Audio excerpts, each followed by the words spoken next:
I'm going to talk a little bit more specifically about electrification as it relates to electric vehicle charging station and some of the programs that we ran as a result of this grant. So a little bit more about our timeline, and it is crucial. There were some things that fell into place perfectly, such as when the grant was awarded in 2016, then we moved forward with an agreement with the local utility, AEP Ohio, and then Smart Columbus, that organization. Smart Columbus has, I don't know, at this point in time, about 100 local partners. We were one of the initially only utilities besides the city of Columbus that joined into that agreement at the beginning. And then moving forward into 2017, 2018, et cetera, there were some renewable RFPs launched on renewable energy. You know, we were running our energy efficiency programs.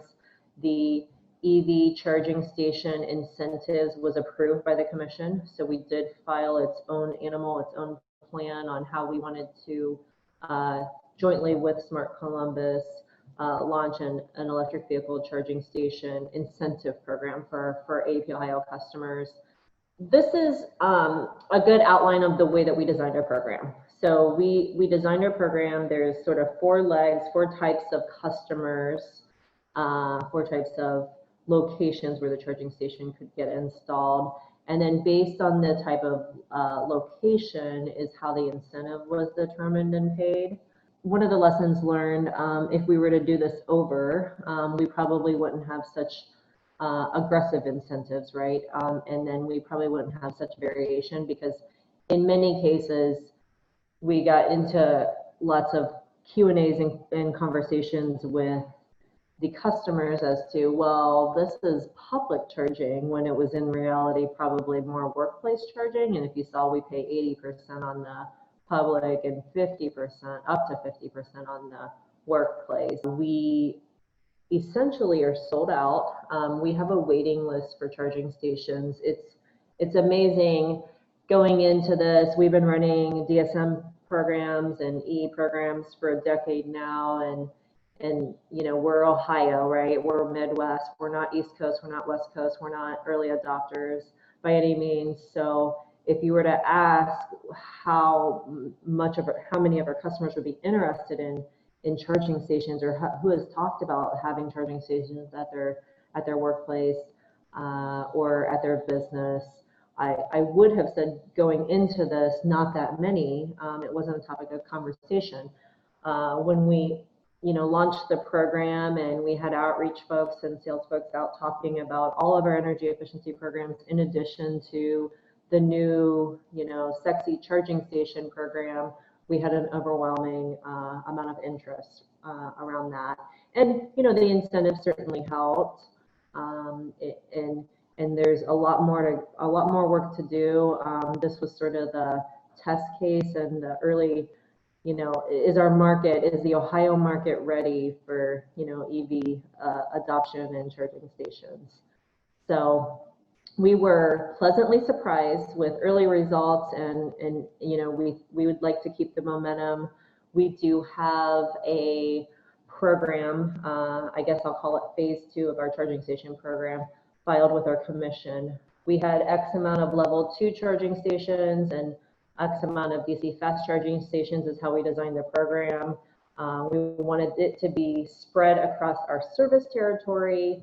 What we're doing and collecting right now, and we report periodically to the commission, is the data from these installed charging stations and the charging data, the data that the charging stations can give us, and the information about behaviors and things like that. This is just a little screenshot of the program landscape. AEP Ohio's service territory is sort of like Swiss cheese. We did not, because we jointly did this with Smart Columbus, and this was a partnership. We didn't want it to all be in Columbus. So having the entire utility footprint in the back of our mind, we wanted to spread this out. So there was a lot of push for I'll call them the rural areas of Ohio, and not to have all the charging infrastructure centrally located in the Columbus city area. We jointly developed a Smart Columbus Playbook.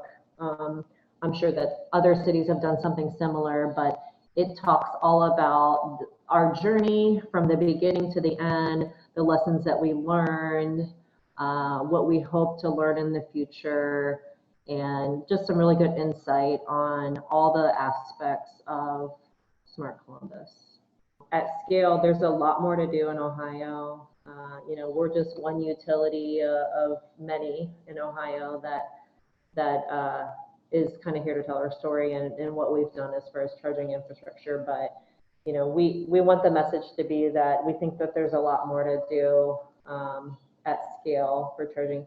And as similar to energy efficiency programs and demand side management programs, they naturally evolve where the incentive gets lower and lower and lower. The price of the technology, gets a little bit more affordable and cheaper. The demand goes up. So we've seen that, with lighting, right? I mean, I used to pay in 2010 $7 a tube for a fluorescent change out.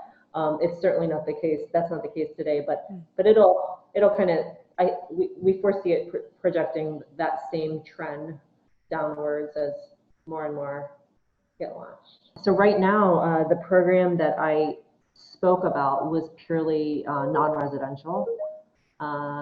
And so in the future filing and the future programs with the commission, we have both aspects, and we hope to have both aspects. But so it was all commercial, industrial, government, non-residential.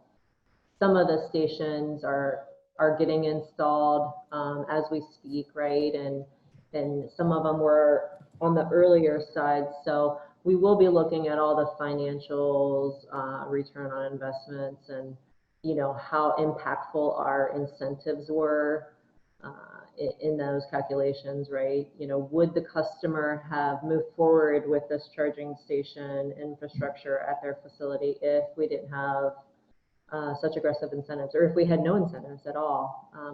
Those are some of the things that we'll probably try to do market research on.